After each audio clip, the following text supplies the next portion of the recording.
Kembali lagi di cerita Guchen. Buat yang suka cerita ini silahkan like dan share, buat yang belum subscribe, mau kapan subscribe-nya? Oke, kita langsung aja ke ceritanya. Semua diawali dengan perceraian. Bab tahun 1196 sampai tahun 1200. Meskipun dia juga tahu bahwa cucunya cepat dan tegas dalam melakukan sesuatu, dia tidak menyangka cucunya akan berubah secepat itu. Ketika Anda menyebutkan pergi ke Jiangsu, Anda langsung memutuskan untuk pergi ke Jiangsu. Lelaki tua itu menyesap susu panas di atas meja, tentu saja, berapapun usia wanita, Anda tidak dapat memahami apa yang ada di kepalanya. Kamu seperti nenekmu. Adegan berubah menjadi Yuhuatai Villa. Gu Chen juga sedang duduk di meja makan sambil sarapan. Qiu Yue juga menelepon saat ini dan mengatakan bahwa Li Qing dan Huang Long telah melapor. Terutama Li Qing. Karena orang ini adalah penerus 9 transformasi naga di antara 8 keahlian khusus, dia mungkin satu-satunya. Karena menurut narasi mereka, desa itu hancur dan dialah satu-satunya yang melarikan diri, jadi orang ini lebih penting. Ia juga berulang kali menekankan bahwa identitasnya harus dirahasiakan. Meskipun Gu Chen tidak mengetahui dari mana 8 keterampilan unik ini berasal, ia selalu memiliki firasat bahwa keberadaan 8 keterampilan unik tersebut pasti memiliki hubungan atau kegunaan tertentu. Kalau tidak, mustahil ada 8 jenis keterampilan unik yang beredar di dunia yang membuat semua sekte takut. Keterampilan apapun yang sangat mempengaruhi keseimbangan dunia akan dianggap sebagai keterampilan terlarang. Di satu sisi, orang-orang baik dari keluarga terkenal mengatakan bahwa ini adalah teknik terlarang, di sisi lain, mereka menghalangi aliran 8 keterampilan unik ini, tapi di sisi lain, mereka diam-diam berburu dan bersaing untuk mendapatkan keterampilan tersebut. Jika Li Qing adalah satu-satunya yang mengetahui 9 transformasi naga, kemungkinan besar teknik ini akan hilang jika dia mati. Dan melihatnya seperti itu, dia mungkin belum sepenuhnya membuka efek teknik ini, jika tidak, dia tidak akan dikalahkan oleh Gu Chen dengan satu gerakan kemarin. Bahkan jika melawan Tong Tianru Lan Wancheng, dia akan benar-benar berusaha sekuat tenaga, Gu Chen tidak akan cukup kuat untuk mengalahkannya dengan satu gerakan. Aku serahkan kedua orang itu padamu. Adapun bagaimana cara menyelesaikannya, aku tidak peduli, tapi kamu harus mengurus ini untukku. Gu Chen sedang makan pangsit dan mengangkat kepalanya untuk melihat kaki indah milik Ling Meixue dengan stoking hitam, sambil berbicara dengan Qiu Yue di telepon lagi. Ling Meixue dengan sengaja mengenakan stoking hitam dan sepatu hak tinggi dan berjalan mengelilingi Gu Chen, sayang, menurutmu itu terlihat bagus. Gu Chen hampir memuntahkan seteguk pangsit, kamu baru saja memanggilku apa? Suamiku. Kenapa? Kamu tidak menyukainya, maka aku tidak akan memanggilmu sayang lagi. Gadis kecil ini memanggilnya sayang, suamiku. Aku menyukainya, aku lebih menyukai caramu berpakaian hari ini. Gu Chen menundukkan kepalanya dan menatap stoking sutra hitam, menelan dan berkata. Ling Meixue juga merasa getir. Itu adalah kontrak pernikahan pertamanya, tapi dia tidak menyangka pria ini begitu menawan. Ada semakin banyak wanita, dan jika dia tidak mengambil inisiatif, kehadirannya mungkin akan berkurang dan berkurang. Aku tahu. Jika ada yang harus kamu lakukan di sana, sibuklah dulu. Kata Qiu Yue dengan tenang di ujung telepon. Awalnya, Gu Chen ingin menjelaskan sesuatu, tetapi Ling Meixue dengan sengaja maju ke depan dan berbisik di telinganya, apa yang saya kenakan hari ini adalah gaya Balenciaga. Yang mudah sobek. Dia memberitahu Qiu Yue dengan sengaja. Persaingan antar wanita begitu luar biasa. Terlalu banyak. Telepon di ujung telepon segera ditutup. Benar saja, setelah Ling Meixue melihat panggilan itu ditutup, dia segera menahan ekspresi nafsu murninya. Setelah Gu Chen istirahat tadi malam, energi tubuhnya sudah banyak pulih, apalagi pagi ini setelah digoda olehnya seperti ini. Dia hanya memeluknya dan mengulurkan tangannya ke kaki indahnya, tetapi dia didorong menjauh lagi, pria cabul. Kamu sangat tidak bermoral pagi-pagi sekali. Cepat berangkat kerja. Jika kamu tidak berada di Jiangsu, berhenti bicara, kamu harus berangkat kerja tepat waktu di Jiangsu. Aku. Apakah kamu sopan? Kemana perginya Ling Meixue yang barusan menawan dan menggoda? Di mana orang yang baru saja memanggilnya suami? Anda baru saja mengubah wajah Anda ketika Anda mengatakan Anda mengubah wajah Anda. Suatu detik lalu dia sangat genit dan sengaja membuat nafsu, bahkan mengatakan bahwa sutra hitam yang dikenakannya adalah model baru dari Balenciaga, namun detik berikutnya wajahnya berubah. Benar saja, apa yang dikatakan nenek moyang kita benar, monyet dan wanita adalah makhluk yang paling tidak bisa dikendalikan di dunia. Ada apa dengan dia? Bukankah dia mengubah wajahnya terlalu cepat? Gu Chen melihat punggung Ling Meixue dan merentangkan tangannya, berkata dengan ekspresi terdiam. Tapi gadis-gadis itu memberinya tatapan kosong. Lin Xiu bahkan berkata dengan marah, sungguh, kamu bilang kamu punya begitu banyak wanita, kenapa kamu tidak tahu lebih banyak tentang pemikiran wanita?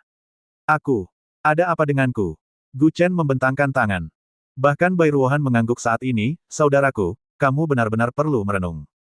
Pikiran wanita terkadang sangat sederhana, tapi kenapa kamu tidak bisa menebaknya? Jelas Ling Meixue cemburu pada Qiu Yue, wanita tahu bagaimana membangkitkan pikiran pria. Selain itu, Gu Chen memang kurang memperhatikannya selama periode ini. Dia ingin menarik perhatian Gu Chen, tapi dia tidak ingin menunjukkannya terlalu jelas. Inilah sebabnya mengapa pria selalu merasa bahwa wanita sedikit sok ini, lebih baik renungkan dia. Ding ding ding. Saat ini, telepon rumah di atas meja berdering. Lin Xiu segera berjalan ke sana, mengambilnya dan bertanya, siapa? Saya ingin menyewa rumah Anda, menurut Anda apakah ada tempat untuk disewa? Uang tidak menjadi masalah, yang utama adalah itu saya suka tinggal di sana. Sewa rumah. Maaf, tempat kami penuh dan tidak ada kamar kosong. Baiklah, Anda bisa pergi dan bertanya di tempat lain. Setelah menutup telepon, Lin Xiu masih di sana. Bergumam, bukankah iklan sewa sudah tidak dipasang? Mengapa masih ada orang yang menelepon untuk menyewa rumah? Bukankah kamu sudah menurunkan iklannya sebelumnya? Kenapa masih ada orang yang menelepon? Gu Chen memberikan penjelasan yang masuk akal, biasa saja.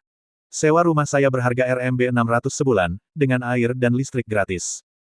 Letaknya di sebuah villa yang sangat besar di pusat kota. Apalagi menyewa villa dengan harga segini, sudah masuk pusat Jiangsu.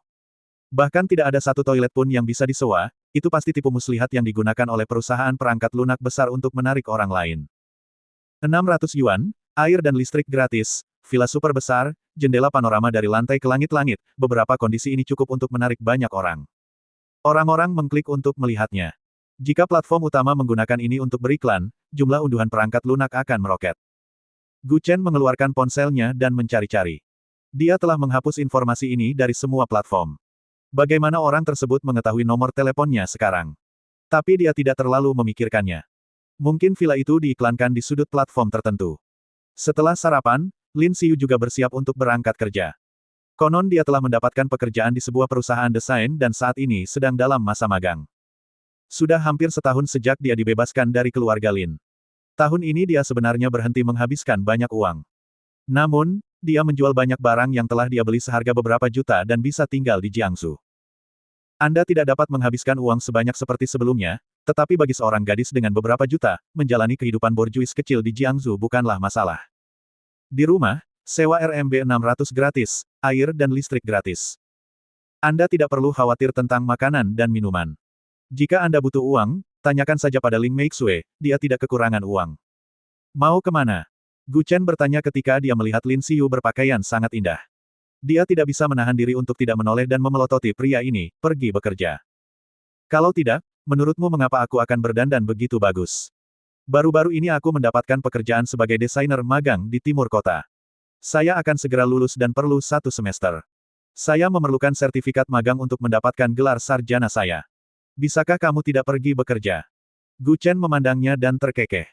Lin Xiu baru saja melempar bantal, jika aku tidak bekerja, kamu yang dukung aku. Aku akan mendukungmu. Oh. Berhenti mempermainkanku di sini, aku pergi. Setelah mengatakan itu, Lin Xiu segera keluar dengan sepatu hak tinggi, dan dia mengenakan rok lipit putih hari ini, dengan rambut panjang tergerai di dadanya, dan pita diikat di belakangnya. Dia benar-benar terlihat sangat cantik. Sekilas, dia terlihat seperti tipe gadis sekolah yang tidak akrab dengan dunia. Lin Xiu benar-benar termasuk tipe orang yang IQ-nya setinggi dada. Baitian konyol ini belum pernah dipukuli oleh masyarakat. Bersyukurlah kepada Tuhan karena dia tidak tertipu saat keluar. Bahaya. Aku khawatir Ikmu akan mempermalukan bos lain, kenapa kamu tidak memainkannya dengan patuh saja? Kata Gu Chen bercanda sambil tersenyum buruk. Tapi dia melotot dengan marah, keluar dari sini. Saya pergi. Saya beritahu Anda bahwa dengan IQ saya, tidak akan lama lagi Anda akan melihat saya di stasiun TV Jiangsu dan majalah Jiangsu. Melakukan kejahatan sepanjang jalan. Keluar. Lin Xiu menginjak sepatunya dan berjalan keluar pintu. Setelah dia pergi, Sang Guan Ying juga bersiap untuk keluar. Selama ini, dia telah belajar banyak teknik pemurnian obat dari Chang Yunsan, serta teknik pernapasan dan pernapasan Tao, serta beberapa teknik tinju sederhana. Hanya saja dia baru mulai berlatih di usia 20-an, jadi dia sudah melewatkan waktu terbaiknya. Tulangnya tidak cukup fleksibel untuk menutup, sehingga langkahnya cukup membengkak dan tidak praktis. Jadi Sang Guan Ying mulai berlari dengan beban setiap hari hanya untuk membuat tubuhnya lebih fleksibel. Hal terpenting dalam berlatih Qigong adalah mengolah pikiran. Anda juga perlu memejamkan mata dan merasakan lingkungan sekitar dengan hati, seperti suara angin yang bertiup melalui dedaunan, dan merasakan setiap hembusan napas dan setiap hembusan napas dunia. Sejak Chang Yunsan menjadikannya sebagai murid sekte luar, tentu saja ini bukan tentang mengajarkan kungfu kucing berkaki tiga, yang tidak memerlukan kekuatan internal atau panca indera, hanya dapat digunakan untuk memperkuat tubuh. Dan Sang Guan Ying juga tipe orang yang kompetitif. Dia berkata bahwa dia harus cukup kuat untuk berdiri di sisi Gu Chen, lalu dia benar-benar berkembang menuju tujuan ini. Seseorang yang mulai berlatih Qigong pada usia 20-an secara bertahap telah membentuk dantiannya dan dapat mulai memasukkan Qi ke dalam tubuh. Meski kekuatannya sangat lemah, ia sudah mampu melakukan serangkaian pukulan sederhana dengan sangat lancar. Anak laki-laki biasa bukan lagi lawannya. Aku akan keluar juga, kata Sang Guan Ying pada Gu Chen sambil memakai sepatunya. Pergi ke tempat orang tua itu. Gu Chen memegang tangannya dan terkekeh. Ya, benar. Dia mengeluarkan sebotol pil dari sakunya, berikan ini padanya, hanya untuk mengatakan bahwa dia telah merawat wanitaku begitu lama, dan ini adalah baktiku padanya. Menjijikkan. Sang Guan Ying melotot. Dia melirik dengan malu-malu dan berkata, ada begitu banyak orang. Bai Ruohan hanya berkemas dan mengikuti keluar pintu. Dia dan Bai Ying adalah satu-satunya yang tersisa di rumah. Gu Chen tidak terlalu memperhatikannya. Selama gadis kecil ini punya sesuatu untuk dimakan dan diminum, dia cukup puas. Saat ini, ponselnya berdering lagi. Dia mengambilnya dan melihat bahwa itu adalah nomor telepon Qing Biao. Sepertinya ada kabar dari Yang Seng.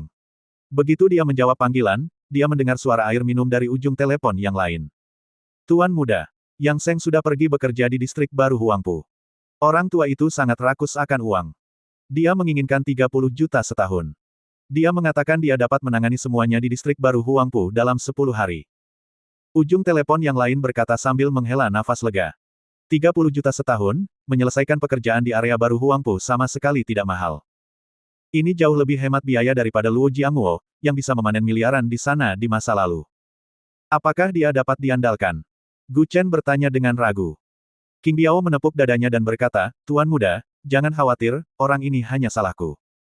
Jika dia berani keberatan, aku akan membunuhnya dulu. Tapi orang ini punya kemampuan, kecuali sedikit rakus terhadap uang. Pada dasarnya, dia tidak ada kekurangan. Beberapa keluarga telah membayar mahal untuk memintanya keluar, tetapi mereka gagal.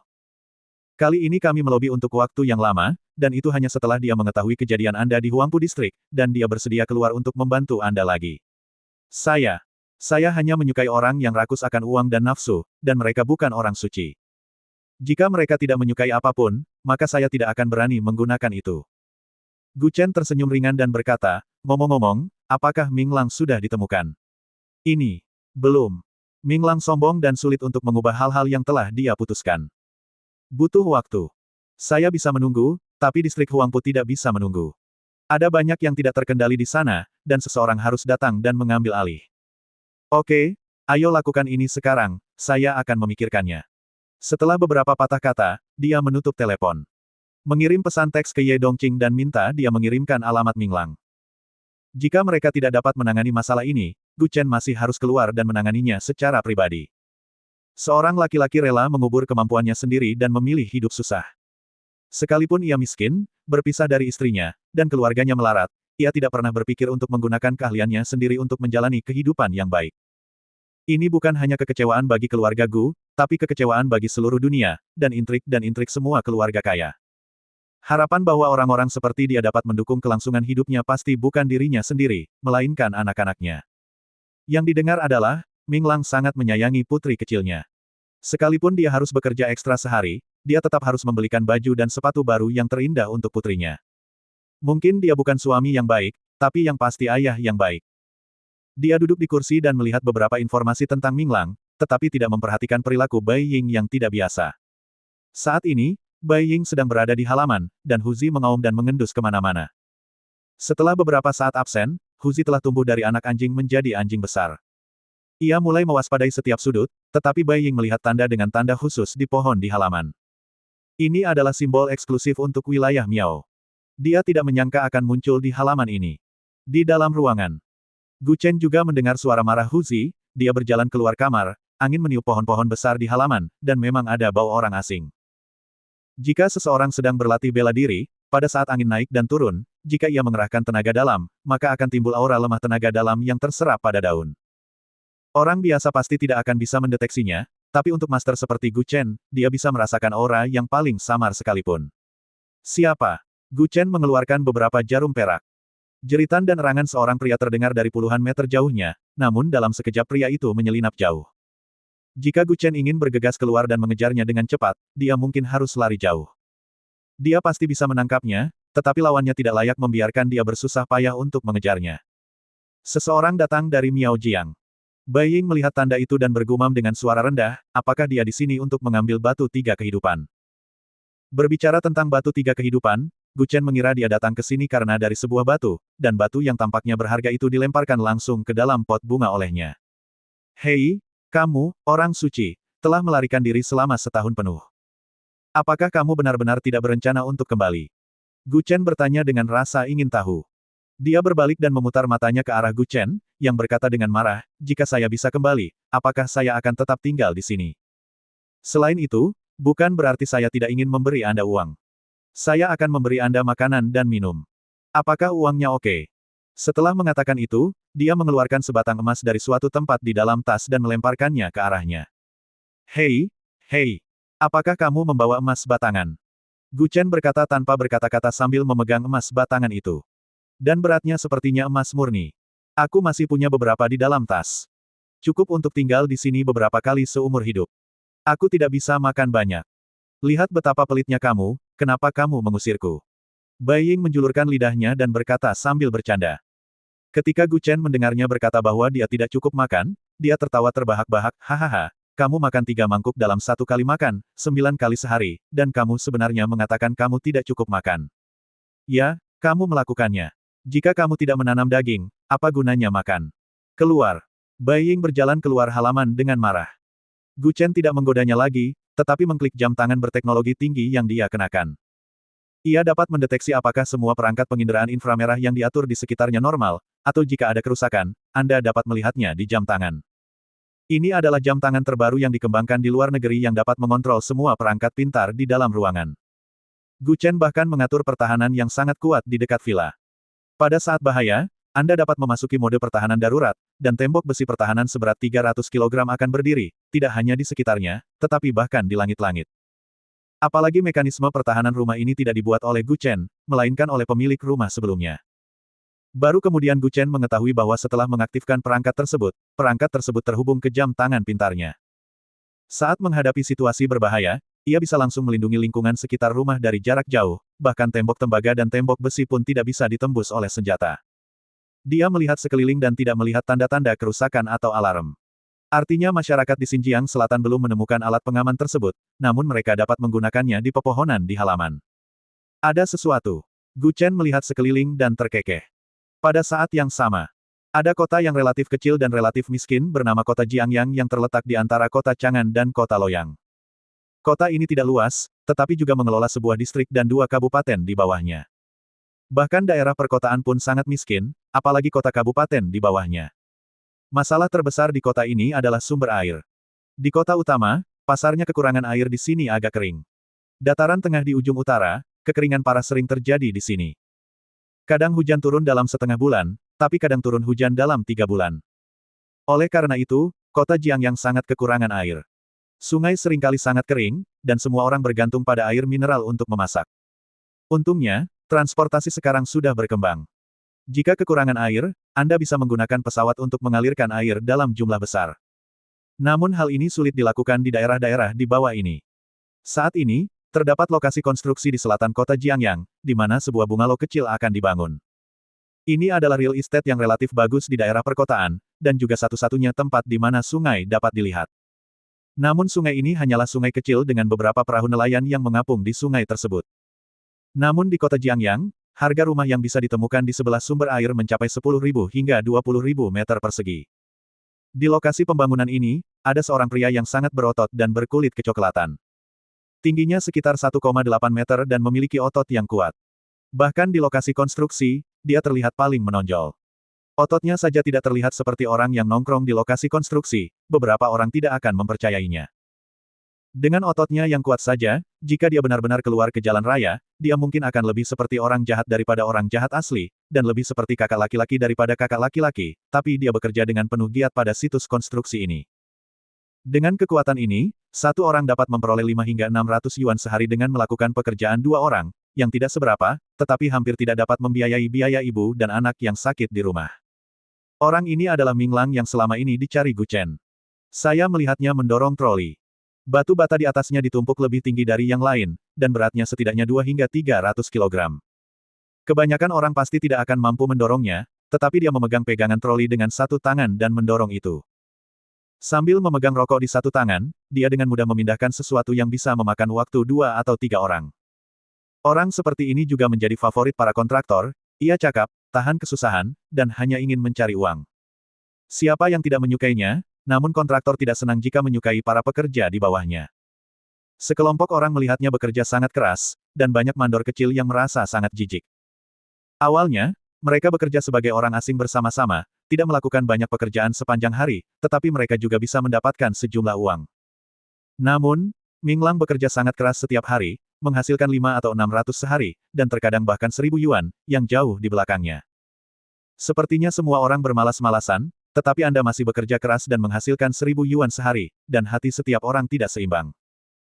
Karena ketika mereka bermalas-malasan dan Anda mengerjakan pekerjaannya, maka uang yang Anda peroleh adalah keuntungan dari mereka yang bermalas-malasan dan tidak melakukan pekerjaan apapun. Sekelompok orang berdiri di dekatnya dan menyaksikan Minglang bekerja. Orang ini lebih menginginkan uang daripada nyawanya.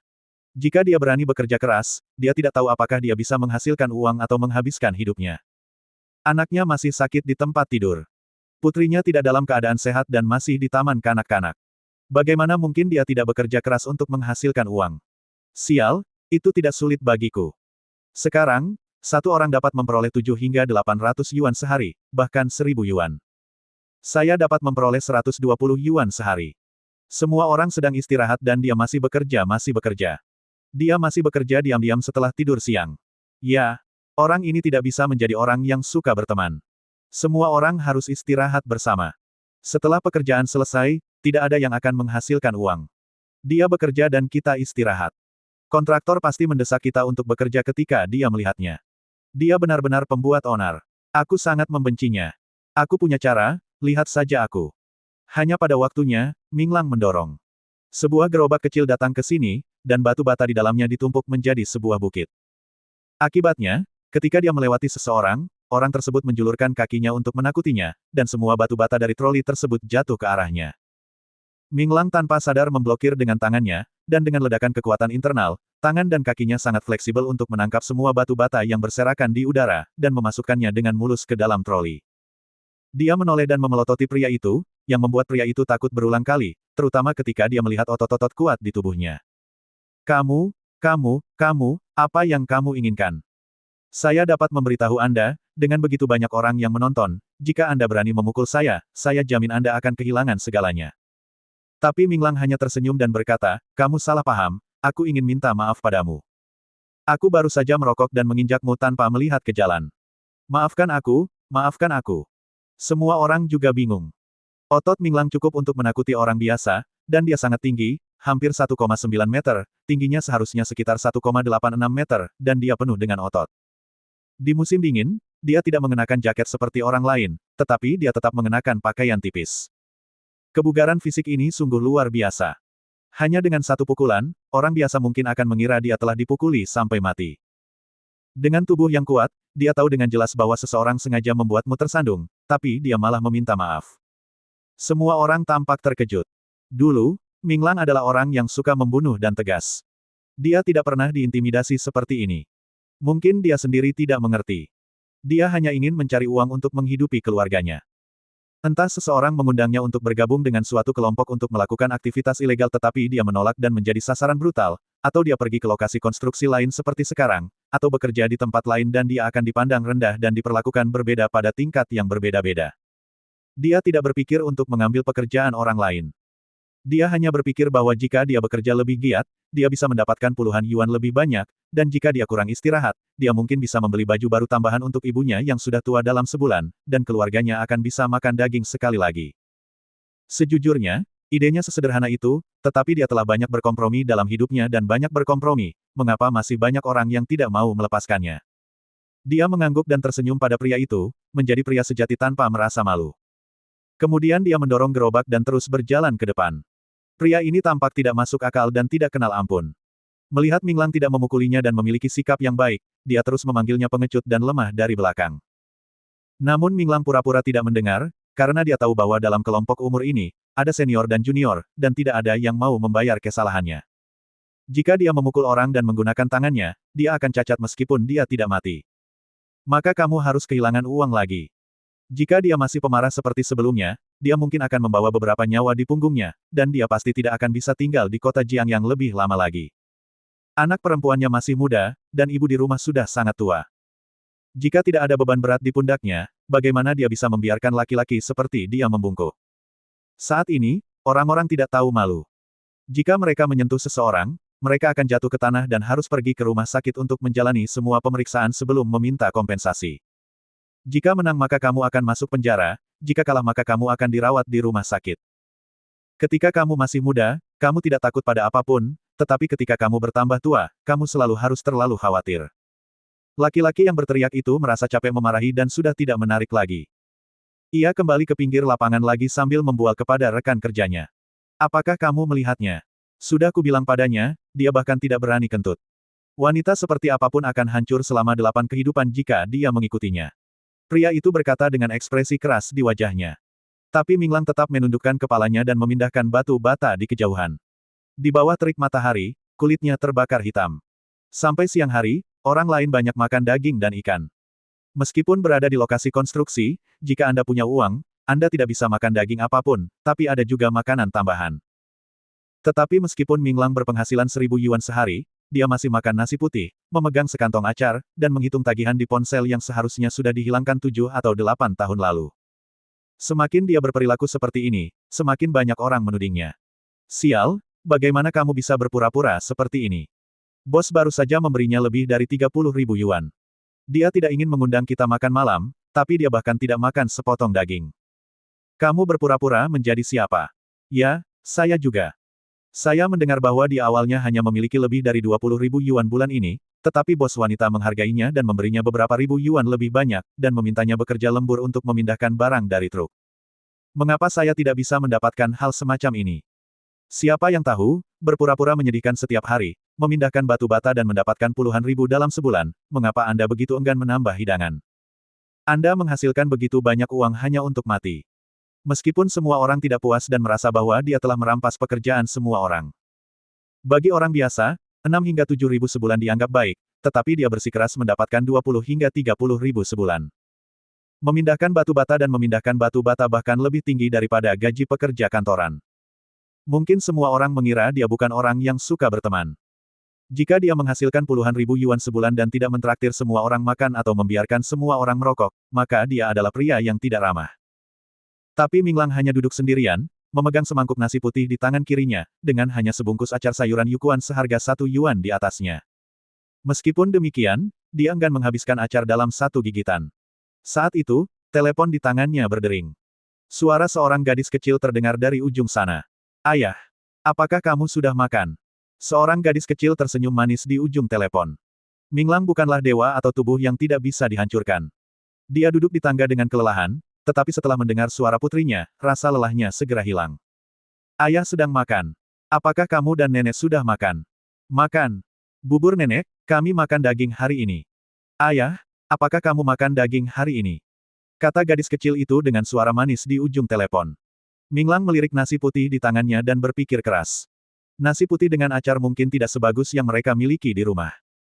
Tapi Anda pasti tidak bisa mengatakan yang sebenarnya. Dalam hidup ini, ketika kebohongan dibutuhkan, Anda tetap harus menggunakan kebohongan untuk bertahan hidup. Ayah makan enak sekali. Semuanya daging. Hari ini aku pergi makan bersama bos. Apakah kamu belum pernah makan lobster? Pernahkah kamu makan daging sapi? Ada juga ikan yang sangat empuk. Ayah memegangnya di tangannya. Ini segelas anggur merah. Minglang terkekeh. Sebagian besar dari ini sebenarnya bukan dibuat-buat olehnya, dia pernah mengalami kehidupan ini 20 tahun yang lalu. Tapi pria baik tidak menyebut nama Yong saat itu, dan dia tidak menyebutkan hal itu kepada siapapun selama bertahun-tahun. Begitu gadis kecil di ujung telepon mendengar bahwa ayahnya sedang makan lobster, dia pun menyebutkannya juga berteriak meminta beberapa di ujung telepon. Seorang pekerja yang lewat mendengarnya membual dan berkata dengan ekspresi jijik, "Hei, kamu bahkan tidak menambahkan sayuran dan nasi putih, tapi kamu bahkan makan lobster. Makanlah sial. Kamu mendapat banyak uang dan kamu tidak ingin menghabiskannya. Apakah kamu harus membawanya ke peti mati? Kamu." Minglang memelototi pria itu dengan tajam. Dia bisa menerima segalanya, tapi dia harus menjaga citranya di depan putrinya. Bagaimanapun, semua anak perempuan mengagumi ayah mereka, begitu pula putri Minglang. Ketika pria itu melihat tatapan tajam di matanya, dia sangat ketakutan sehingga dia tidak berani berkata apa-apa lagi. Awalnya dia ingin menyebutnya pengecut, tapi dia sangat takut Minglang akan memukul dan membunuhnya. Jika seseorang bisa melakukan pekerjaan 3 orang sekaligus, berarti ototnya adalah otot asli dan pastinya bukan otot palsu yang dihasilkan dari mengonsumsi bubuk protein. Dia biasanya membiarkan orang lain menindasnya, terutama karena dia tidak ingin berdebat dengan semua orang. Jika dia menunda sebentar, dia bisa memindahkan beberapa batu lagi, sehingga dia bisa mendapatkan puluhan yuan lagi di penghujung hari. Anak baik, kalau ayah pulang, bolehkah aku mengajakmu makan hotpot daging sapi? Minglang memegang telepon, ekspresinya berubah dari galak menjadi penyayang. Meski memiliki tato di sekujur tubuhnya, ia jelas merupakan seorang ayah yang menyayangi anaknya. Pria berjas belum tentu pria sejati.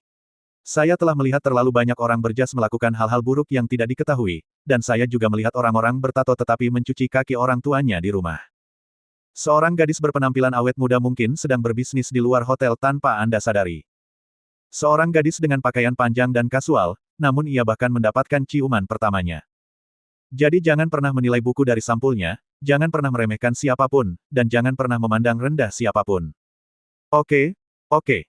Ayah, ini yang kamu katakan. Ingatlah dan kita tidak akan mengubahnya selama 100 tahun. Kata tuan-tuan dengan suara centil di ujung lain telepon. Minglang merasa sangat senang saat mendengar suara putrinya yang sedang meminum susu, baiklah. Aku akan mengajakmu makan. Nak, tuan-tuan harus membayar pengobatan lagi. Kamu bisa mendapatkan uangnya kembali ketika kamu melihatnya. Dia harus segera mendapatkan obat lagi. Dokter berkata bahwa dia hanya bisa minum obat untuk menyelamatkan nyawanya sekarang, dan kalau tidak, dia akan mudah menderita serangan jantung. Kita harus menabung uang untuk operasi secepatnya. Saat mendengar ibunya membicarakan kondisi putrinya, mata Minglang pun menunjukkan kesedihan. Nyatanya, istrinya kabur bukan karena dirinya, melainkan karena kondisi putrinya tersebut. Biaya pengobatannya terlalu mahal. Kalau tidak, dengan kekuatan Minglang, meski tidak terlalu terhormat, dia masih bisa mendapatkan 20.000 hingga 30.000 yuan sebulan. Namun sejak putri bungsunya jatuh sakit dan menderita penyakit jantung bawaan, keluarganya perlahan-lahan menjadi tidak mampu memenuhi kebutuhan hidup. Dia mendapat penghasilan 20.000 hingga 30.000 yuan sebulan, dan dia hanya membelanjakan 100 yuan untuk itu satu potong pakaian dalam setahun, semuanya dikirim pulang. Meski begitu, biayanya tetap tidak tertahankan, dan kerabat di rumah tidak ada yang mau meminjamkan uang. Seorang anak telah menjatuhkan beberapa keluarga, bahkan kerabat akan mengambil jalan memutar ketika melihatnya. Sekarang Minglang berharap dia bisa memiliki sepasang tangan ekstra, sehingga dia bisa mendapatkan puluhan ribu yuan lebih banyak sebulan. Saudara-saudara lainnya datang untuk bergabung dengan Gu Yanzi satu demi satu ketika dia kembali. Bagaimanapun, kebanyakan dari mereka menjalani kehidupan biasa, tetapi jika mereka mengikuti pendukung besar, mereka dapat dengan mudah memberinya ratusan ribu setahun.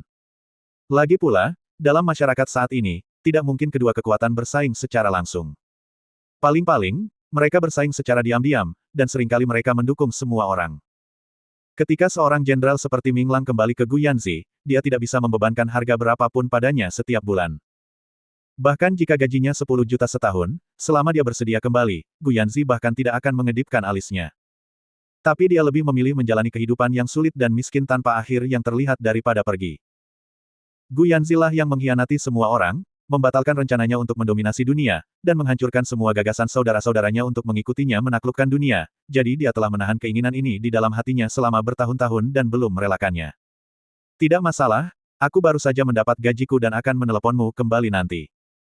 Kata Minglang lembut sambil memegang ponselnya. Wanita parubaya di ujung telepon menghela nafas pelan dan berkata, "Nak, kamu harus memperhatikan kesehatanmu di luar. Jangan terlalu hemat. Kamu harus makan baik ketika kamu perlu makan. Ibu tahu itu kamu dalam keadaan sehat, tetapi jika kamu pingsan karena kelelahan, keluarga ini akan sengsara. Dan itu akan benar-benar buruk. Jangan makan mie instan dan acar sepanjang hari. Bu, aku tidak kekurangan uang kali ini, katakan saja apa yang kamu butuhkan." Minglang mengambil sesuap nasi putih dan tersenyum pahit. Meskipun dia mengatakannya sambil tersenyum, dia menangis di dalam hatinya. Hei, nak. Kamu adalah daging yang jatuh dari tubuhku. Apa ibu tidak tahu mana ucapanmu yang benar dan mana yang bohong? Simpan uangmu sendiri untuk makan sesuatu yang enak. Sungguh. Jika kamu lelah, kembalilah dan istirahat selama 1 atau 2 hari. Tidak masalah. Ibu akan membuatkanmu roti kukus tepung putih favoritmu yang dicelupkan ke dalam miso. Wanita di ujung telepon tersedak saat dia berbicara. Minglang segera menjauhkan ponsel dari telinganya, dan air mata tidak bisa berhenti mengalir.